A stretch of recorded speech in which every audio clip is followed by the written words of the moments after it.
Information اب کے ناظرین السلام علیکم، چلتے ہیں آج کی top breaking news headlines کی جانب۔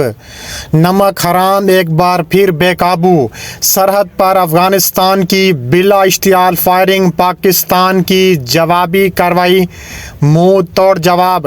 پاکستان کے سیکیورٹی ذرائع نے منگل کی رات بتایا ہے کہ خیبر پختونخوا کے ضلع کرم میں افغان طالبان اور فتنۃ الخوارج نے پاک افغان سرحد پر بلا اشتعال فائرنگ کی، جس کا بھرپور اور منہ توڑ جواب دیا گیا۔ سیکیورٹی ذرائع کا کہنا ہے کہ پاکستانی فوج نے صرف 1 گھنٹے کی کارروائی میں 4th tank position Shamshad post کو تباہ کر دیا، جبکہ اس کارروائی کے دوران فتنۃ الخوارج کے ایک اہم کمانڈر کی موت کی بھی اطلاع ہے۔ پاکستانی فوج کی بھرپور جوابی کارروائی کی وجہ سے طالبان نے سردی چوکیوں پر سفید جھنڈے لہرا دیے اور مورچے چھوڑ کر بھاگ گئے۔ افغانستان نے 9 اکتوبر کو کابل میں ہونے والے دھماکوں کے جواب میں دونوں ملکوں کے درمیان سرحد ڈیوڈ لائٹ پر 11 اور 12 اکتوبر کی درمیانی شب دیر گئے کئی مقامات پر حملے کیے تھے، جن میں دونوں طرف جانی اور مالی نقصان ہوا تھا۔ پاکستانی فوج کے مطابق افغانستان کے ساتھ سرحدی جھڑپوں میں اس کے 23 سیکیورٹی اہلکار جان سے گئے، جبکہ 29 زخمی ہوئے۔ ISPR نے اتوار کو ایک بیان میں کہا تھا کہ افغان طالبان اور انڈیا کے حمایت یافتہ عسکریت پسندوں نے پاک افغان سرحد پر بلا اشتعال حملہ کیا، جس کا مقصد پاکستان کے سرحدی علاقوں میں عدم استحکام اور دہشت گردی کو فروغ دینا تھا۔ بیان کے مطابق پاکستانی فوج نے طالبان کی سرحد پر متعدد پوسٹیں، کیمپس، تربیتی مراکز کو نشانہ بناتے ہوئے 21 ٹھکانے عارضی طور پر قبضے میں لیے اور دہشت گرد کیمپ تباہ کر دیے۔ افغانستان کی جانب سے منگل کے حملوں سے متعلق سیکیورٹی ذرائع نے بتایا ہے، پاکستانی فوج کی جوابی فائرنگ سے سرحد کے جنوب جانب طالبان کی پوسٹوں کو شدید نقصان پہنچا اور کئی جگہوں پر آگ بھڑک اٹھی۔ ضلع کرم میں سرحد پر ہونے والے جھڑپوں کی پاکستان ٹیلی ویژن پر چلنے والی ویڈیو میں دیکھا جا سکتا ہے کہ پاکستان کی جانب سے افغان طالبان کی پوزیشنوں پر بھی گولہ باری جاری ہے، اور ویڈیو میں واضح طور پر دیکھا جا سکتا ہے کہ پاکستان پھینکے گئے گولے سرحد پار پہاڑی علاقوں پر قائم ایک مورچے کو اڑا دیتے ہیں۔ سیکیورٹی ذرائع نے بتایا ہے کہ پاکستانی فوج کی فائرنگ سے افغان طالبان کا ایک ٹینک بھی تباہ ہوا۔ دوسری طرف ضلع کرم کے بڑے شہر پاڑا چنار کے اسپتال کے میڈیکل سپرنٹینڈنٹ ڈاکٹر میر حسن جان نے انڈیپینڈنٹ اردو کو بتایا ہے کہ کرم بارڈر پر تازہ ترین جھڑپوں کے بعد اسپتال میں ایمرجنسی نافذ کر دی گئی ہے۔ حماس نے ہتھیار نہ ڈالے تو طاقت کے استعمال سے انہیں غیر مسلح کر دیں گے، ٹرمپ کی وارننگ۔ امریکی صدر ڈونلڈ ٹرمپ نے ایک بار پھر فلسطینی مزاحمتی تنظیم حماس کو جلد غیر مسلح ہونے کا پیغام دیا۔ امریکی صدر نے وائٹ ہاؤس میں ارجنٹائن کی صدر سے ملاقات کے بعد صحافیوں سے گفتگو کرتے ہوئے کہا ہے کہ حماس سے امریکہ کے اعلیٰ سطح کے حکام نے بات کی۔ حماس نے بتایا ہے کہ وہ غیر مسلح ہو جائیں گے، اگر وہ نہیں ہوتے تو ہم کر دیں گے۔ صدر ٹرمپ نے خبردار کیا کہ اگر حماس نے معاہدے پر عمل نہ کیا تو واشنگٹن خود اقدامات کرے گا۔ انہوں نے کہا ہے کہ حماس کو غیر مسلح کرنا تیزی سے اور ممکنہ طور پر طاقت کے استعمال سے ہوگا۔ امریکی صدر نے اس سے قبل حماس کو دھمکی دیتے ہوئے کہا تھا اگر حماس نے اقتدار نہ چھوڑا تو اسے صفحہ ہستی سے مٹا دیا جائے گا۔ ایک روز قبل اسرائیلی وزیر اعظم نیتن یاہو نے غزہ میں جنگ بندی کے باوجود ہٹ دھرمی سے بیان دیا۔ غزہ میں فوجی کارروائی ابھی ختم ہوئی۔ نیتن یاہو کا قوم سے خطاب کرتے ہوئے کہنا تھا کہ اسرائیل کو اب بھی بڑے سیکیورٹی چیلنجز کا سامنا ہے۔ پاکستان نے یقین دلایا ہے کہ امریکہ سے اس کے تعلقات چین کے مفادات کو نقصان نہیں پہنچائیں گے، چین کا اعلان۔ بیجنگ میں چین نے پاکستان اور امریکہ کے درمیان معدنیاتی نمونوں سے متعلق خبروں کی تردید کر دی۔ ترجمان چینی وزارت خارجہ نے کہا ہے کہ چین اور پاکستان ہر موسم کے اسٹریٹجک شراکت دار ہیں۔ دونوں ممالک کے درمیان آئینی دوستی وقت کی کڑی آزمائشوں پر پوری اتری ہے۔ چینی وزارت خارجہ کے ترجمان کا کہنا تھا کہ دونوں ممالک نے باہمی مفادات سے متعلق اہم امور پر اعلیٰ سطح کا اسٹریٹجک اعتماد اور قریبی رابطہ قائم رکھا ہے۔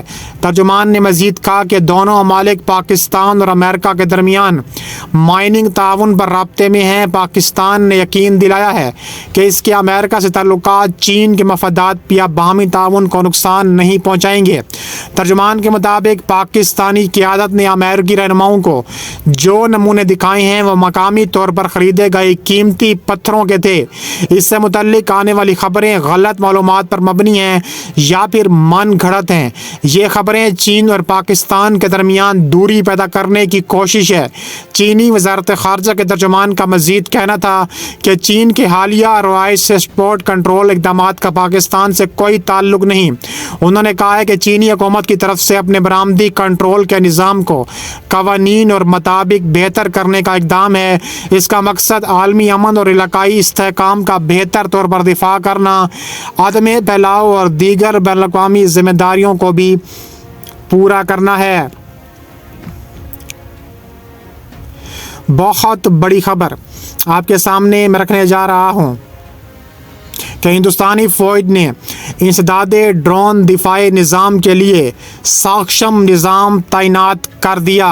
بہت بڑی خبر کے مطابق آپریشن سندور، جو کہ مکمل طور پر بھارت کی ناکامی کا سبب بنا تھا، ہندوستانی فوج تیزی سے ایک نیا انسداد ڈرون نظام حاصل کر رہی ہے۔ ساکشم نظام، یہ نظام دشمن ڈرونز کا پتہ لگائے گا، ٹریک کرے گا اور اس کو بے اثر کرے گا۔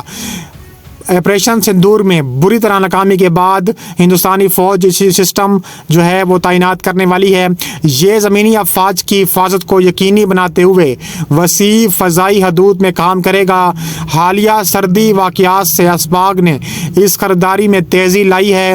یہ نظام حقیقی میدان جنگ سے متعلق آگاہی کے لیے جدید ٹیکنالوجی کو مربوط کرے گا۔ آپریشن سندور نے فوج کے دوران کئی پاکستانی ڈرون بھیڑ کو سرحد پار بھیج دیا گیا اور بعض اوقات یہ ڈرون صحیح جا کر ہٹ ہوئے، اور کہا جا رہا ہے کہ یہ ڈرون نے اتنی تباہی مچائی بھارت میں کہ بھارت بری طرح بوکھلا چکا ہے۔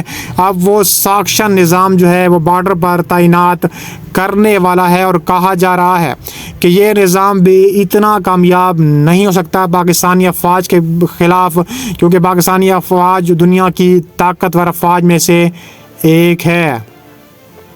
امریکی بحریہ کے طیارہ بردار بحری جہاز کو ڈوبنے کا چین نے منصوبہ بنا لیا ہے۔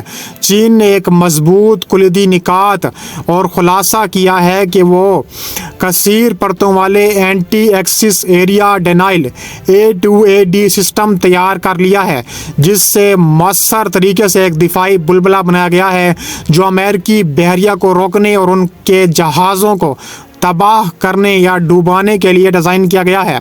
یہ نظام متعدد خطرات کو مربوط کرتا ہے، بشمول کیریئر قاتل بیلسٹک میزائل، نئے ہائپر سونک اینٹی شپ ہتھیار، خاموش آبدوزیں اور بغیر پائلٹ کے نظام کی ابھرتی ہوئی ڈرون دیوار۔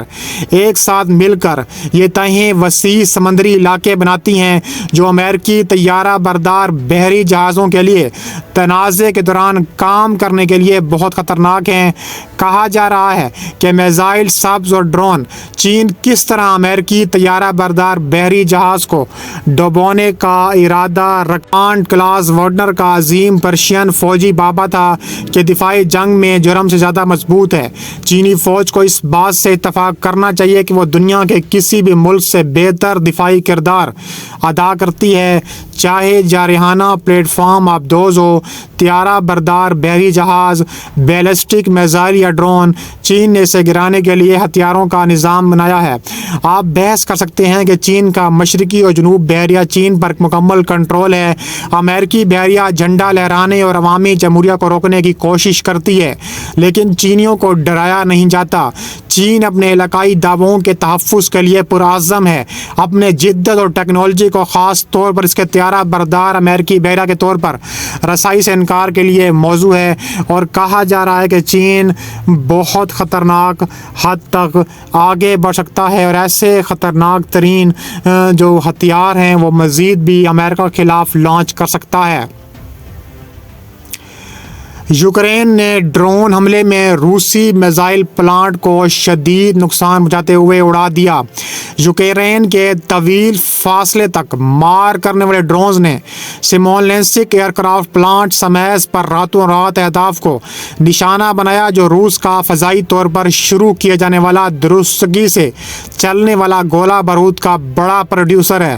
یوکرینی دفاعی ذرائع کے مطابق یہ حملہ طویل فاصلے تک بغیر پائلٹ کے فضائی گاڑیوں کے ذریعے کیا گیا، جو یوکرینی دفاعی فوج کے زیر انتظام تھیں۔ مبینہ طور پر اس حملے میں Smolensk aircraft plant complex کے اندر موجود تنصیبات کو شدید نشانہ بنایا گیا، جو ٹیکٹیکل میزائل کارپوریشن کے ذریعے چلایا جاتا ہے، جس سے روسی فضائیہ سے لانچ کیا جانے والا میزائل کئی اقسام کی اسمبلی سے منسلک آپریشن میں خلل پڑتا ہے۔ کہا جا رہا ہے کہ یہ روس کے سمولینسک شہر میں واقع ہے، اور کہا جا رہا ہے کہ یہ ہتھیار روسی فضائیہ کی طرف سے یوکرین کے خلاف جاری حملوں میں استعمال کیے جانے والا بنیادی درستگی سے چلنے والے نظاموں میں سے ایک ہے۔ KH-101 خاص طور پر روس کا طویل فاصلے تک مار کرنے والا کروز میزائل ہے، جو روایتی یا جوہری وار ہیڈ لے جانے کی صلاحیت رکھتا ہے، جس کی رینج 2000 کلومیٹر سے زیادہ ہے۔ یہ میزائل پوری جنگ کے دوران روسی اسٹریٹجک ایویشن حملوں کا ایک اہم مرکز رہا ہے، جو اکثر روسی سرزمین کے اندر ہوائی اڈوں سے کام کرنے والا بمبار طیاروں سے بھی لانچ کیا جاتا ہے۔ اس کے علاوہ کہا جاتا ہے کہ یوکرینی حکام نے حملے کی آپریشنل تفصیلات ظاہر نہیں کی، بشمول استعمال کیے گئے ڈرونز کی تعداد یا قسم، لیکن اس بات پر زور دیا گیا کہ ہدف کا انتخاب صنعتی مقامات پر مرکوز ہے، جو روس کے میزائل پروڈکشن نیٹ ورکس کو براہ راست سپورٹ کرتے ہیں۔ یوکرین کی مسلح افواج نے بارہا کہا ہے کہ اس طرح کے حملوں کا مقصد روس کی اپنی میزائل مہم کو برقرار رکھنے کی صلاحیت کو کم کرنا، اور یہ دفاعی کارروائیوں کے فریم ورک کے اندر کیے جا سکتے ہیں۔